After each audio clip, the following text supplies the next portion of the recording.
Bruno Pinchard, bonjour. Philosophie de l'initiation.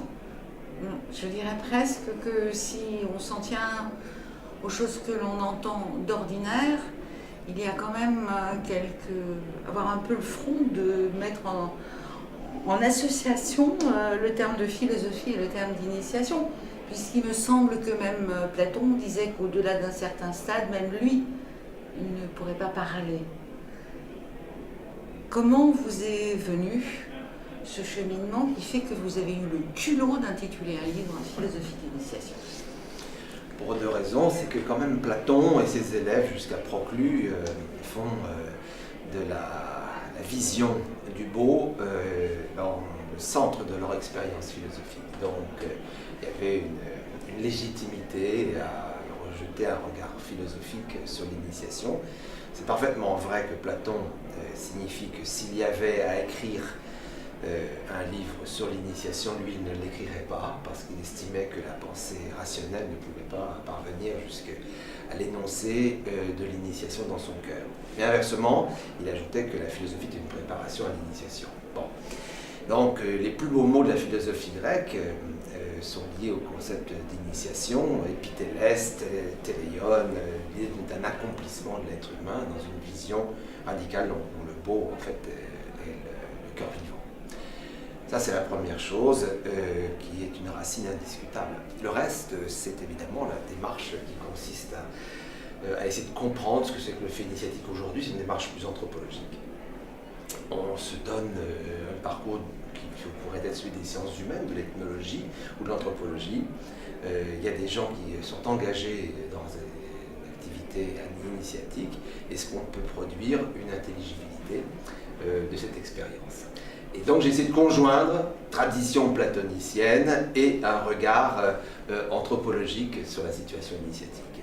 En même temps, quand on entre dans votre livre, on se rend compte que vous posez cela d'une part, effectivement en regard de Platon, mais d'autre part, en fonction des défis de notre société.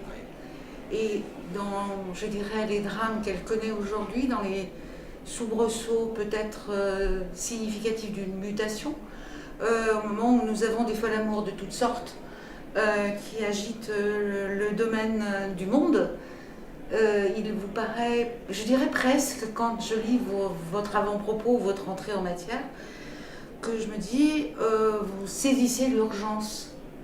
Et cette urgence-là, vous la prenez à bras-le-corps. Est-ce que je me trompe ? Non. Ce qui est une des questions qui a été déterminante pour moi, c'est de comprendre que les intellectuels, depuis le début du XXe siècle, se sont engagés et ils ont été extrêmement rares à s'engager dans la maçonnerie. Ils ont pris d'autres formes d'engagement qui ont conduit souvent à des positions extrêmes. Des carrières philosophiques comme celle de Jean-Paul Sartre en disent assez long, ce que c'est qu'un philosophe engagé pour lui. Et trouver une filiation de philosophes liés à la maçonnerie, c'est très difficile, comme s'il y avait une sorte d'horreur de principe, d'impossibilité. Alors ça, c'est aussi, pour reprendre ce qu'on dit tout à l'heure, le déclin du platonisme. Il n'y a plus de Platon. Être philosophe aujourd'hui, c'est dire non à Platon, c'est d'écrire des anti-Platon. Résultat, il ne peut plus y avoir de lien organique avec l'initiation. Et puis, de l'autre côté, quand on voit à quelles positions extrêmes de violence et d'ignorance, d'aveuglement les philosophes ont pu être conduits en refusant d'autres voies d'accès à la vérité que celui du militantisme, on est quand même frappé d'une brisure dans l'activité philosophique. Alors j'ai voulu effectivement donner une nouvelle chance à ce lien entre la philosophie et la maçonnerie pour aujourd'hui, dans l'urgence. Et j'ai voulu montrer que c'était une voie qui était, dans les voies spirituelles libres, totalement abandonnée, malgré sa fécondité millénaire. Donc j'ai voulu donner une chance, au fond, à une tradition sublime et méconnue pour les philosophes. Tradition sublime et méconnue. Alors nous allons aller de plein pied avec Dante. Allons-y. Dans la quête de la féminité. Oui, bien sûr. Oui. J'ai été tout à fait surprise de voir que justement ce chapitre-là intervient très tôt dans votre démarche. Est-ce que vous pourriez nous expliquer en quoi ? J'ai été tellement soucieux de cette question que j'ai voulu que la couverture du livre soit un tableau très connu, La Tempesta di Giorgione, où on voit une jeune femme qui est regardée par un homme qui est habillé selon des critères très proches de la maçonnerie, si vous observez finement son habillement. J'ai pensé qu'il y avait une expérience de fermeture sur soi de la loge qui donnait lieu à une sorte de rencontre avec la féminité, que c'était au fond un culte de la féminité. Je dirais même plus, la maçonnerie c'est l'alternative au grand culte des dieux masculins ou paternels, et c'est pour ça qu'elle subit tant d'attaques. C'est qu'au fond son caractère utérin est insupportable à ceux qui veulent trancher au nom du Père. Et donc il y a un labyrinthe organique, une sorte de, je l'entends dans les deux sens de mer Noire, la mer Noire au sens de cette mer fermée sur elle-même qui a donné lieu à tant de traditions initiatiques, et en même temps peut-être qu'on peut jouer d'une façon plus déclinée sur le mot mer, une mer Noire, une sorte de vierge noire dans la maçonnerie. Et c'est ça qui me semble la beauté de la maçonnerie. J'ajouterais, puisque j'ai fait 2 fois Jean-Paul Maubeau, que je plaide aussi pour la maçonnerie comme source de beauté, parce que Mozart l'avait parfaitement vu, c'était très grands artistes qui l'ont identifié, Giorgione l'a parfaitement vu. Au fond, les plus belles œuvres d'art ont été portées par des gens qui croyaient à cette fonction initiatique, et tant d'autres encore. Et j'ai voulu que cette beauté redevienne lumineuse pour nous. Alors cette beauté redevenant lumineuse pour nous va parallèlement avec notre propre bégaiement. Oui. Et là, nous avons rendez-vous avec Rabelais. Oui, exactement. Je sais pas, vous avez parfaitement lu mon livre. Je pense que la tradition pantagruéliste et des mythologies qui y sont associées, c'est une certaine façon d'accéder à des zones fermées de notre conscience. Comme dit Rabelais, aujourd'hui, tous les trous sont cicatrisés et c'est-à-dire les répresseurs, les réprimeurs ne veulent plus qu'ils aient la toux. Et donc, trou et tout riment dans le poème de Rabelais, et il faut libérer cette sanction qui étouffe les espaces de culture. Donc, je pense que Rabelais est un moyen de contourner le massif fermé d'une rationalité autosatisfaite et qui ne se rend pas compte que dans son bégaiement, dans les approches fragiles de l'humanité, il y a des montées de vérité absolument étonnantes et éblouissantes. Et dans ces montées de vérité étonnantes et éblouissantes, est-ce que on pourrait espérer